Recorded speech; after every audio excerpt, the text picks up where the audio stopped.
ici en Équateur avec le frère Carlos et son épouse Mariana. Alors, je voulais simplement vous présenter l'émission de ce samedi, l'introduire avec eux. Nous sommes en Équateur.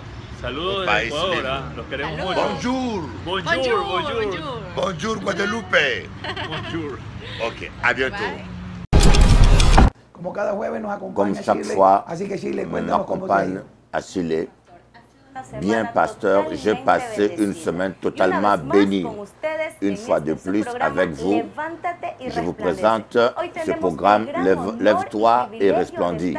Nous avons l'honneur d'être accompagnés avec la pasteur Annie Garcia qui nous accompagne de Porto Rico et du bishop Eli de France.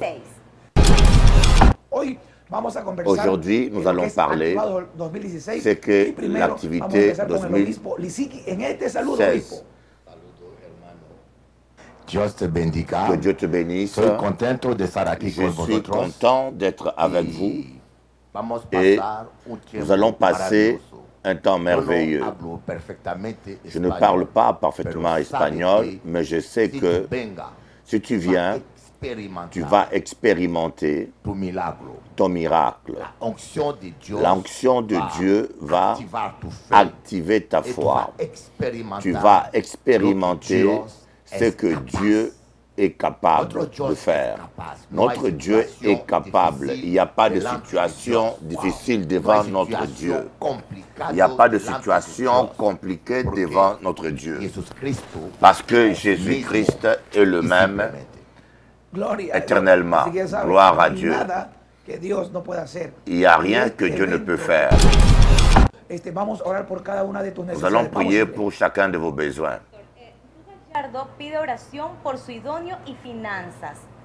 Pour les finances, Teresa a demandé Lucia pour son fils. Washington demande la prière pour avoir ses affaires, son affaire. Une famille demande la sagesse. Jonathan Santiago vous salue et demande la guérison. Nous allons vous accorder une minute pour que le bishop Eli prie. Dieu l'utilise d'une manière puissante. Levons-nous pour recevoir l'impartition de l'onction. Nous voulons que le bishop Eli et le pasteur Annie puissent prier. Nous sommes prêts pour vivre la gloire de Dieu.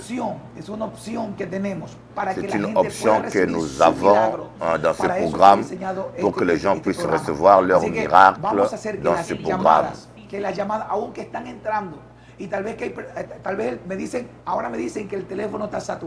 Les gens me disent que le téléphone est saturé maintenant. Je veux que tu déclares une parole avant de prier. Déclare une parole de foi. Je sens que la onction va toucher ton corps. Maintenant, ma sœur, prépare-toi. J'ai une vision. Le cancer va disparaître. L'esprit de mort va sortir de ce corps. Prépare-toi parce que à cette heure, lève ta main dans la direction de la télévision. La puissance de Dieu reçoit maintenant. Sois guéri. Je parle à tout esprit de maladie, d'infirmité. Écoute-moi, esprit mauvais, sors de ce corps. Esprit de cancer, tu t'en vas maintenant. Toute infirmité disparaît. Seigneur, nous te faisons grâce.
Bonjour chers amis téléspectateurs, c'est Bishop Eli avec vous aujourd'hui. C'est avec grande joie et plaisir que je voudrais partager avec vous la parole de Dieu, la parole de vie. Je suis convaincu que Dieu a quelque chose pour ta vie, quelque chose de merveilleux qui va impacter votre vie aujourd'hui même. Alors aujourd'hui, j'aimerais vous parler du royaume des cieux, de la parole de Dieu qui est là pour restaurer votre vie, de la parole de Dieu qui est là pour guérir votre vie. J'aimerais vous dire que dans Jean chapitre 3, verset 16, on dit « Dieu a tant aimé le monde qu'il a donné son Fils unique, afin que quiconque croit en lui ne périsse point, mais qu'il ait la vie. » J'aimerais que vous puissiez comprendre aujourd'hui que Dieu vous aime. Ici, je ne suis pas là pour vous parler d'une religion. La religion vous décevra. La religion a toujours été une déception pour les hommes. Mais je vais vous parler de Jésus-Christ, le Fils de Dieu qui vous aime. De Jésus-Christ, le Fils de Dieu qui a donné sa vie pour vous. De Jésus-Christ qui a été crucifié afin que vous ayez la joie. J'ai vu tellement de gens qui s'appellent chrétiens, mais qui sont malheureux. J'ai vu des gens qui sont chrétiens, qui sont malheureux, et certains même qui sont plus malheureux que des... Et je me suis mis à me poser une question. Pourquoi est-ce que des gens prient, mais sont toujours médiocres? Des gens viennent vers Jésus, j'en connais plein, des chrétiens religieux qui sont dans la médiocrité, dans la pauvreté. Et cela m'a amené à réfléchir parce que quand nous voyons les promesses de Dieu, Jésus-Christ s'est dit, jusqu'à présent vous n'avez rien demandé. Demandez tout ce que vous voudrez et cela vous sera accordé afin que votre joie soit parfaite. Donc le Seigneur veut que votre joie soit parfaite. Il dit, jusqu'aujourd'hui, vous n'avez encore rien demandé. Demandez tout ce que vous voudrez et cela vous sera accordé. Donc Dieu exauce nos prières et nous donne tout ce que nous voulons dans un seul but, afin que notre joie soit parfaite. Alors Dieu ne veut pas que vous soyez malheureux. Dieu ne veut pas que vous souffrez. Dieu ne veut pas que vous vivez avec des soucis. C'est la raison même pour laquelle Jésus va dire, venez à moi, vous tous qui êtes fatigués et chargés, et je vous donnerai du repos.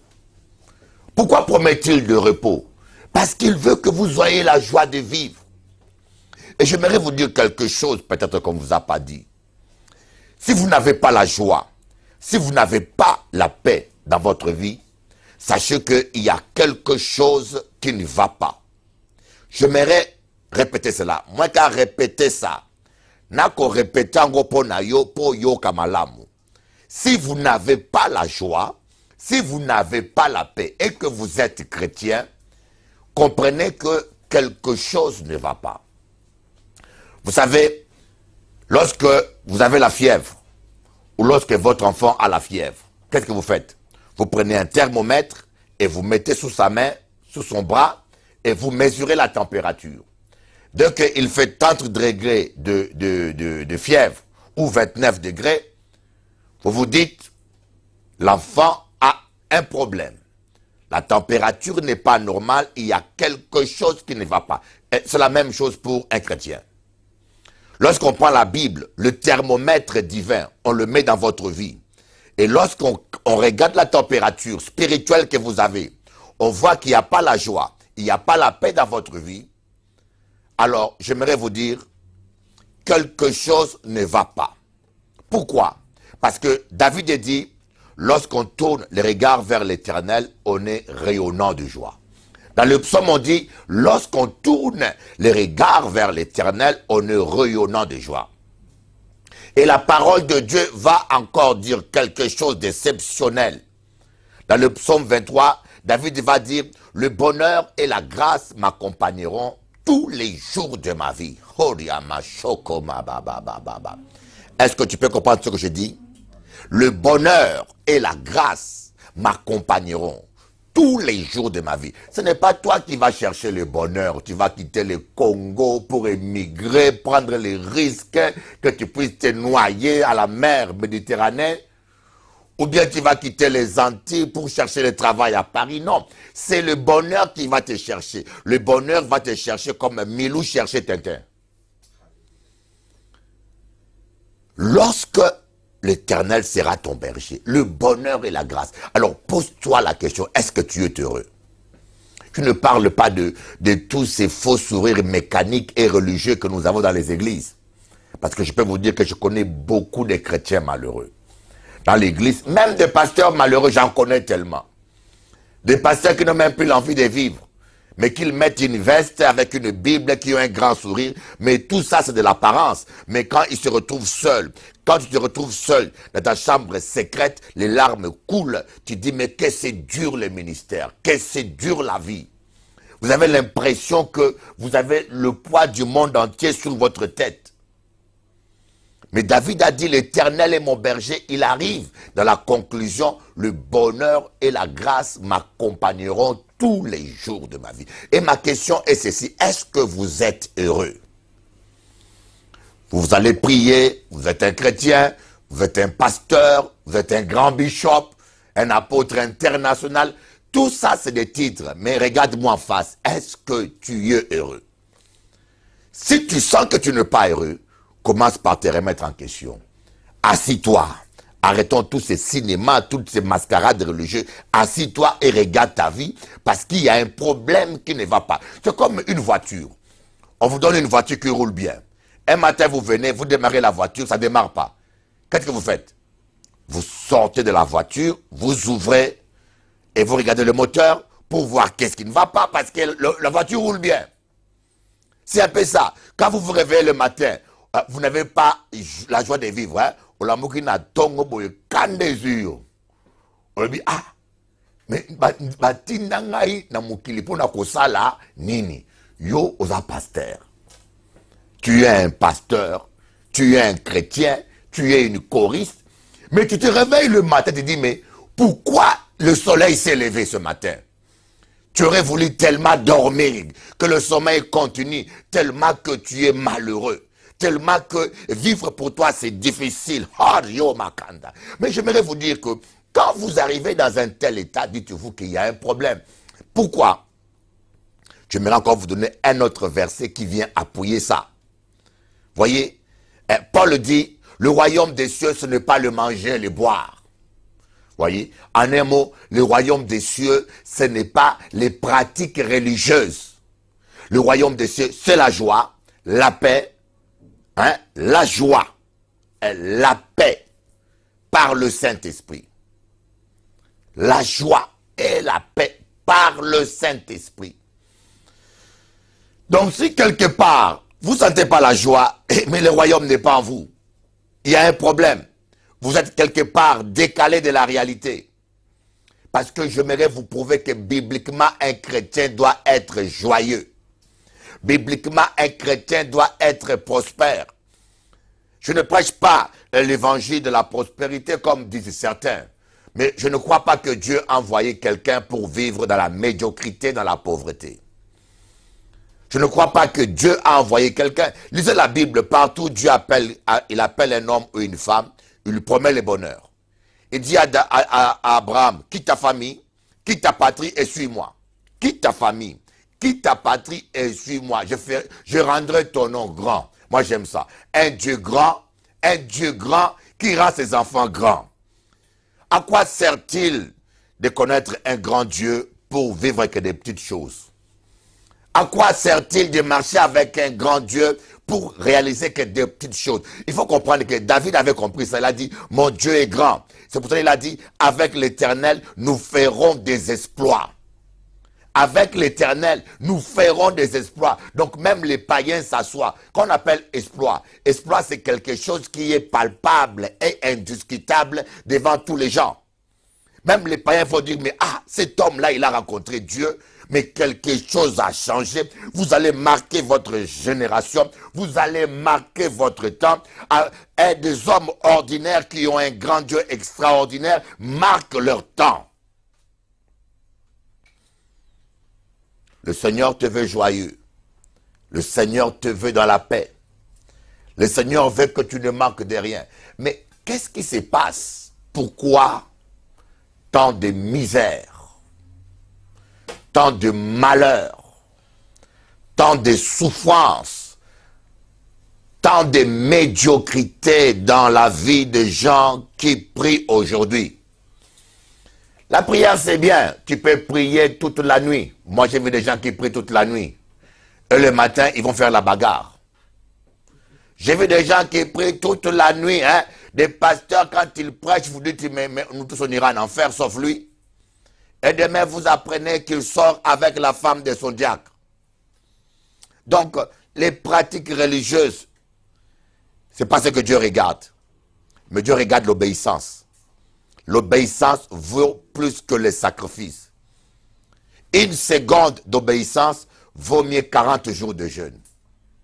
Une seconde d'obéissance. Vous voyez, quand Joseph a vu la femme de Potiphar, c'était question de quelques secondes.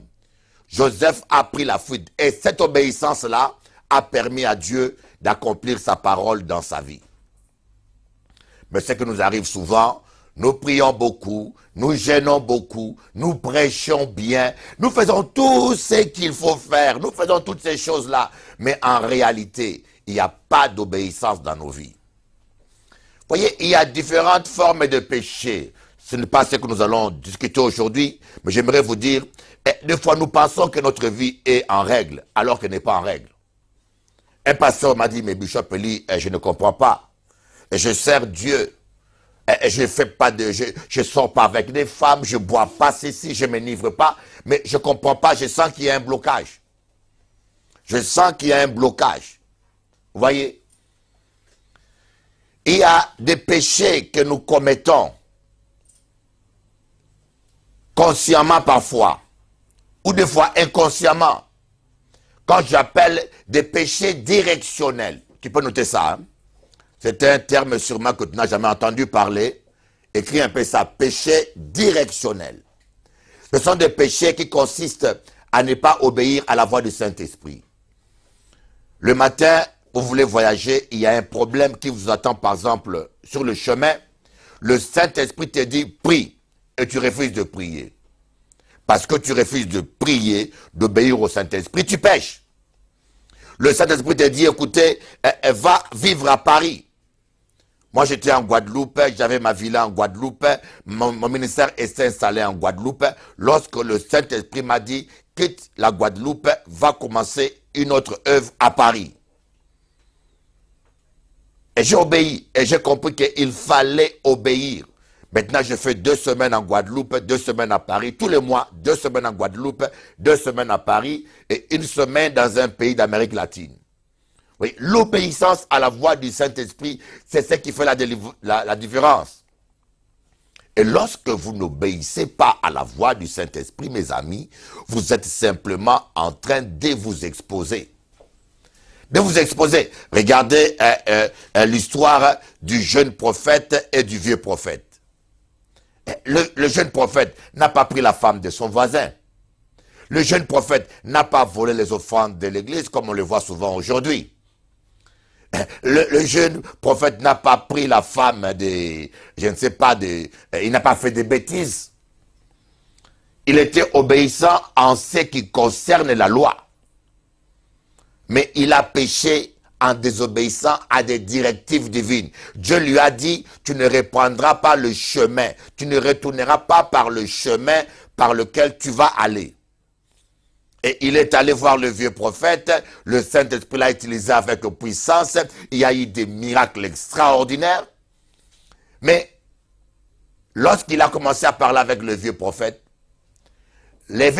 a prophétisé, il lui a dit, je suis un serviteur de Dieu, tu peux retourner par le chemin que tu as pris. Le jeune prophète a plus cru à ce vieux prophète qu'à la parole de Dieu. Il a repris le chemin qu'il avait pris. Il a désobéi à la direction de Dieu et sur le chemin, un lion l'a dévoré. Combien de chrétiens meurent comme des païens? C'est comme dernièrement, on m'a appris qu'il y a un pasteur à Paris qui est mort dans des toilettes. On dit, il y a un pasteur qui est mort dans une toilette. J'ai dit, mais comment ça? Un ministre de Dieu. Vous voulez me dire que c'est Dieu qui est d'accord avec ça? Dernièrement, quand j'ai entendu sur Facebook, un pasteur est mort dans un avion, brûlé vif, avec sa femme, avec ses assistants. Et on dit, ah, c'est Dieu qui l'a repris. Ne me faites pas croire ces choses-là. Si vous lisez bien votre Bible, vous pensez que Dieu est aussi abominable. La Bible dit qu'aucun malheur ne doit t'atteindre. La Bible dit qu'aucun malheur ne doit t'atteindre. Mais aujourd'hui, nous les chrétiens, nous vivons malheur sur malheur. Nos enfants sont violés, des accidents partout, des maladies même qui sont réservées. Vous savez, il y a des maladies qui sont réservées aux païens, mais qui ne doivent pas vous atteindre, vous, un enfant de Dieu. Il y a des maladies qui sont réservées aux païens, mais qui ne doivent pas vous atteindre étant qu'enfant de Dieu. J'aimerais vous le dire. Mais parfois, nous désobéissons trop, mes amis. Nous désobéissons. Et à cause de la désobéissance, il n'y a pas de joie. Voyez, quelqu'un qui n'a pas lu la Bible et qui voit un jeune prophète dévoré par un lion, et le lion est à côté là, il va dire, mais comment est-ce qu'un lion a tué un homme de Dieu? Mais comment est-ce qu'un sorcier a tué un chrétien? Comment est-ce qu'un marabout a envoûté un pasteur et ça marche? Mais comment est-ce qu'un enfant de Dieu, le sorcier, arrive à les bloquer? On va se poser tant de questions, mais on ne sait pas qu'est-ce qui s'est passé réellement dans la vie de ce jeune prophète. Et je crois que tous les passants qui passaient ce jour-là sur ce chemin s'est posé des questions. Mais comment est-ce qu'un prophète, un serviteur de Dieu aussi puissant, le lion l'a dévoré? Mais où était son Dieu? Mais qu'est-ce qui s'est passé? Voyez, on se pose tellement de questions. Mais Dieu seul connaît la vie de chaque personne. J'aimerais vous dire, obéissez à la voix de Dieu. Vous allez vous éviter beaucoup de malheurs. Vous allez vous éviter beaucoup de souffrances. Vous allez vous éviter beaucoup de maladies.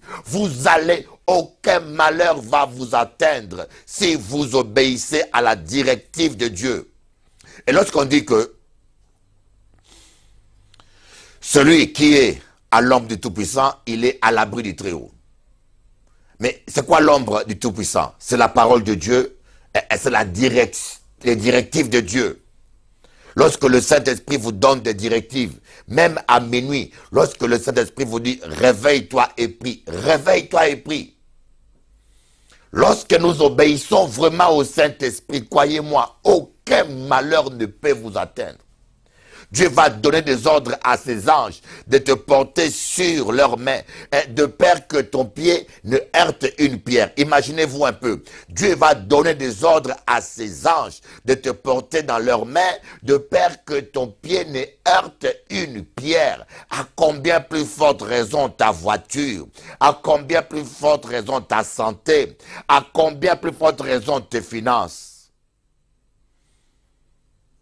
Quiero que tú entiendas que la obediencia a la palabra del Señor vale más que todo. Tu deber caminar con Dios, tu deber vivir en la santidad, y tú vas a experimentar la gloria y el poder del Señor. L'obéissance. Donc, je voulais vous démontrer que parfois nous sommes malheureux. Nous sommes malheureux. Des chrétiens sont malheureux aujourd'hui. Et des chrétiens sont dans la médiocrité.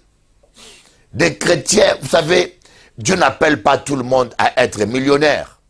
Mais je ne pense pas que Dieu voudra que tu manques à manger et que tes enfants aussi manquent à manger.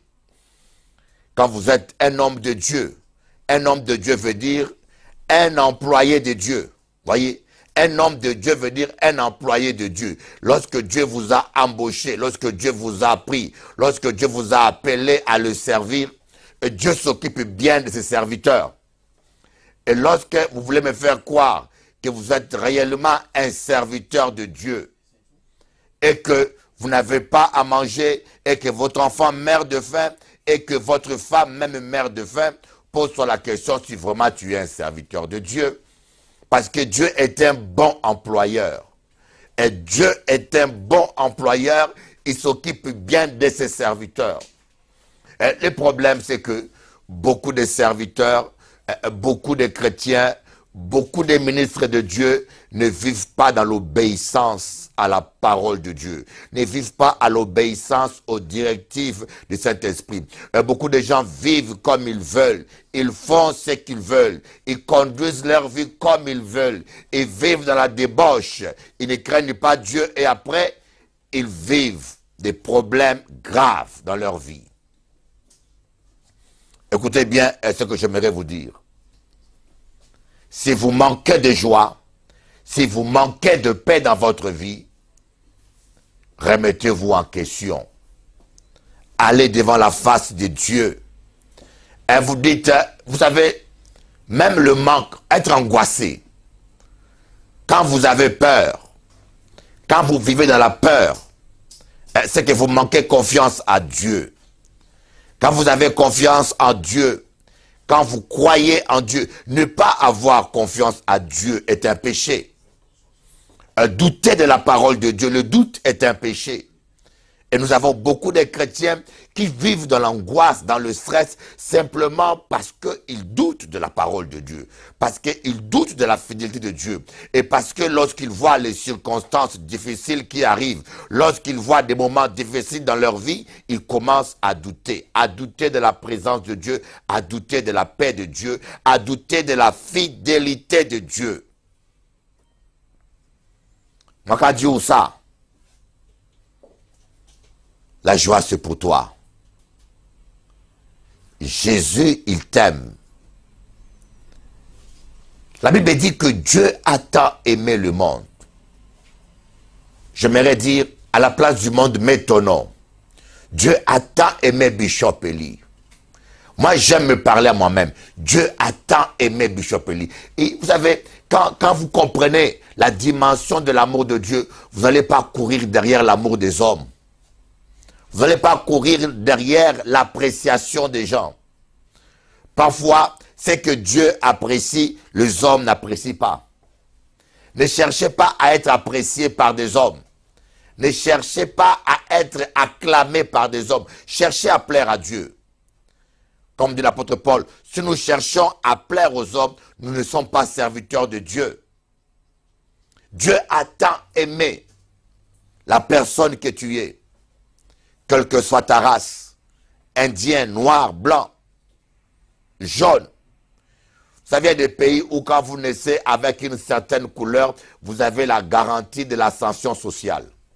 Il y a des pays où quand vous avez une couleur spéciale, vous êtes sûr que certaines écoles s'ouvrent pour vous. Il y a d'autres pays où quand vous avez la couleur noire ou la couleur arabe, vous êtes sûr qu'il y a des portes qui ne s'ouvriront jamais devant vous.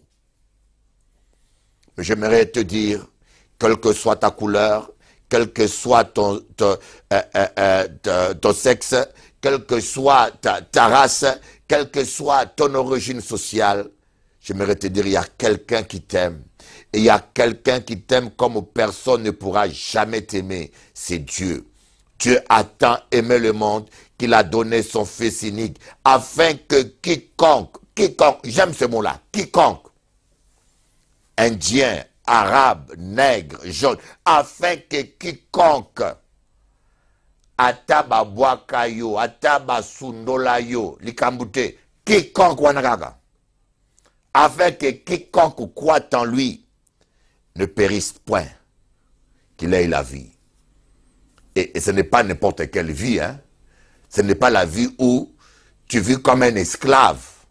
Ce n'est pas la vie où tu vis comme un mendiant. Ce n'est pas, vous savez, moi je me tente des fois de voir même des chrétiens qui prient mendier. Même des gens qu'on appelle pasteurs mendier. Yo pasteur, qui n'est pas mon dîme, d'autres même vont aller inventer des prophéties pour soutirer l'argent des gens. Un homme de Dieu intègre ne mendie pas. David a dit, je te jeûne et je vieillis, je n'ai jamais vu le juste mendier son pain. Mais toi, tu as le titre de bishop ou d'apôtre, mais tu es en réalité un véritable mendiant. Mais un homme qui plaît à Dieu, Dieu pourvoit à ses besoins. Élie s'était né dans la présence de Dieu. Lorsqu'il y avait la famine, Dieu envoyait des corbeaux nourrir le prophète Élie. C'est extraordinaire. Dieu n'a pas trouvé un homme qui était prêt à nourrir le prophète Élie. Dieu a regardé à gauche, à droite. Il n'a pas trouvé quelqu'un qui avait la volonté d'aller. Parce qu'Élie était recherché. Et tout le monde avait peur d'aider Élie. Parce qu'il était recherché. C'est comme un terroriste. Quand on recherche un terroriste et que toi tu aides le terroriste, tu vas avec lui en prison. Donc Élie était comme un terroriste à ce temps-là.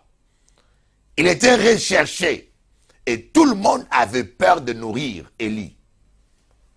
Dieu a dit, ce n'est pas un problème. Même si personne ne veut le nourrir, les oiseaux vont le faire. Je ne sais pas où vous avez vu dans l'histoire un homme qui est nourri par des oiseaux. Mais Dieu l'a fait. Même si les gens ne veulent pas te soutenir, même si les gens ne veulent pas te payer, même si les gens ne veulent pas te nourrir, même si les gens ne veulent pas t'aider, Dieu peut envoyer des corbeaux pour te nourrir et te soutenir. Parce qu'il est un Dieu merveilleux. Oh mon ami que j'aime, ma sœur que j'apprécie, mon frère, viens à Jésus. Arrête de mélanger le monde et la parole. Tu ne vois pas que tu n'es pas heureux? Tu ne vois pas que ça ne va pas? Quand tu crois tricher avec Dieu, tu te trompes toi-même. Tu ne peux pas tricher avec Dieu. Un jour, arrête avec les bêtises, avec l'enfantillage, avec les mensonges. Tu perds ton temps dans l'église pour rien. Avec Dieu, où tu es 100% avec lui, ou tu n'es pas avec lui. Mais quand tu es à 90%, à 99%, mais tu es en train de perdre ton temps. Alléluia. Avant de continuer, je vais vous passer un petit moment de ce qu'on appelle de souvenirs, des vidéos que je passe sur Facebook. Vous allez regarder un petit peu ce moment et après on va continuer notre message. Mais surtout, j'aimerais insister, n'oubliez pas ce dimanche, vous aurez ce vendredi, samedi, dimanche, vous aurez la prophétesse Jenny avec vous qui va prêcher la parole de Dieu. Et le dimanche soir, elle sera à Squatch Hotel à 17 h. Venez nombreux écouter la prophétesse Jenny à Squatch Hotel à 17 h. Elle va prophétiser pour votre vie. Elle va prier pour vous en Martinique. Et ce dimanche matin, elle sera avec vous. Samedi soir et dimanche matin, elle sera avec vous à Bergevin. Oh mon ami, avant de terminer cette émission, j'aimerais partager avec toi ce message. J'aimerais vraiment te faire comprendre. La vie sans Dieu, être chrétien, sans la crainte de Dieu, c'est une perte de temps. Talanga malamu. Petit talanga malamu. Être chrétien, sans la crainte de Dieu, tu perds ton temps. Okoyenga yenga. Tu vas galérer comme Caïn. Tu vas galérer comme Caïn. Vous voyez, Caïn a péché, il a hérité d'une vie errante. Vous n'avez pas vu les chrétiens errants? Demain, il est à Château-Rouge. Après demain, Saint-Denis, il est là-bas. Et après demain, il est à Châtelet. La personne change d'église, une vie errante et spirituelle. Si vous avez déjà changé 5 églises dans votre vie, sachez que vous êtes un Caïn. Alors là, il y a tellement de Caïns aujourd'hui. Si vous avez changé 5 c'est le chiffre de la grâce. Donc, tu as dépassé 1, 2, 3, 4, 5 d'églises, sachez que tu es un Caïn. Il faut que tu ailles au pied du Seigneur, à la croix pour dire, Seigneur, lave-moi avec ton sang, je ne vais plus galérer comme ça. Ce n'est pas l'église qui va changer ta vie. Ce n'est pas un pasteur qui va changer ta vie. C'est Jésus qui va changer ta vie, mon ami. C'est la raison pour laquelle l'apôtre Paul dit, Dans 1 Corinthiens 11, il dit, faites attention quand vous prenez le repas du Seigneur. J'aime ce passage-là. Faites attention quand vous prenez le repas du Seigneur. Prenez-le avec respect. Il dit, c'est la raison pour laquelle il y a beaucoup de malades parmi vous. Vous voyez, c'est la raison pour laquelle il y a beaucoup de malades. Ça veut dire, malgré nos prières, malgré nos cantiques, malgré nos prédications, c'est la raison pour laquelle il y a. C'est le seul verset qui justifie la maladie parmi les chrétiens. Il dit encore, c'est la raison pour laquelle un grand nombre sont décédés. Il va rajouter encore, c'est la raison pour laquelle il y a des infirmes. Le problème, c'est ça. Mais ici, ce verset ne s'applique pas qu'à la Sainte Seine, parce que la Sainte Seine n'est que symbolique. C'est un symbole. Ici, il s'agit de la communion avec le Saint-Esprit. Quand vous êtes en communion avec le Saint-Esprit, vous ne devez plus vivre n'importe comment. Vous ne devez plus parler n'importe comment. Vous ne devez plus agir n'importe comment. Moi, je suis venu à Paris. Je vous dis la vérité, je suis venu à Paris. J'ai vu tous les serviteurs de Dieu aventuriers, mais ils sont tous des malheureux. Bazatinate. Tu vois, on l'appelle le pasteur, mais tu vas chez lui, mais il vit dans une cave. Et le matin, il met une veste, un parfum, abîmé, alléluia. Mais tout ça, c'est de la mascarade. Quand vous trichez avec Dieu, vous serez malheureux. Vous n'aurez jamais le bonheur. Si vous voulez que le bonheur et la grâce vous accompagnent tous les jours de votre vie, que la joie du Seigneur soit avec vous. Que la paix du Seigneur, le royaume des cieux, ce n'est pas le manger, le boire. Le royaume des cieux, ce n'est pas les cantiques. Le royaume des cieux, ce n'est pas que des prédications. Ce n'est pas que des alléluia. Le royaume des cieux, c'est la joie et la paix et la justice par le Saint-Esprit.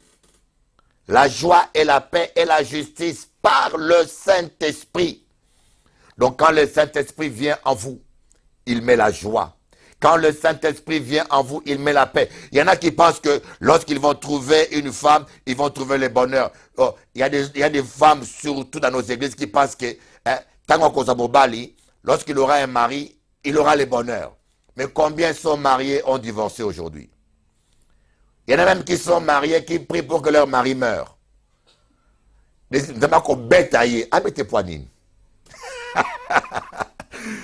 Alléluia. Le bonheur n'est pas dans une femme, ni dans un homme. Le bonheur est auprès de Dieu, mon ami. Même pas dans l'argent. Je peux vous le dire. Tu peux avoir l'argent sans être heureux. Tu peux acheter le plaisir, mais tu ne peux pas acheter l'amour. Tu peux acheter la voiture, le confort, mais tu ne peux pas acheter la paix. Tu peux acheter une grosse villa, mais tu ne pourras pas acheter le sommeil. Regardez Michael Jackson qui avait un château avec lui. Il ne dormait pas. Il s'est drogué la nuit et il est mort. Quel jour arriverez-vous à comprendre? Ce n'est pas la religion, ce n'est pas le plaisir du monde, et ce n'est pas l'argent, et ce n'est pas la femme, mais ni l'homme, mais c'est le Saint-Esprit qui va vous donner la joie et la paix de vivre. Alors maintenant, prie avec moi, répète cette prière. Seigneur Jésus, je te donne ma vie. Je te demande pardon chaque fois que j'ai désobéi à ta parole.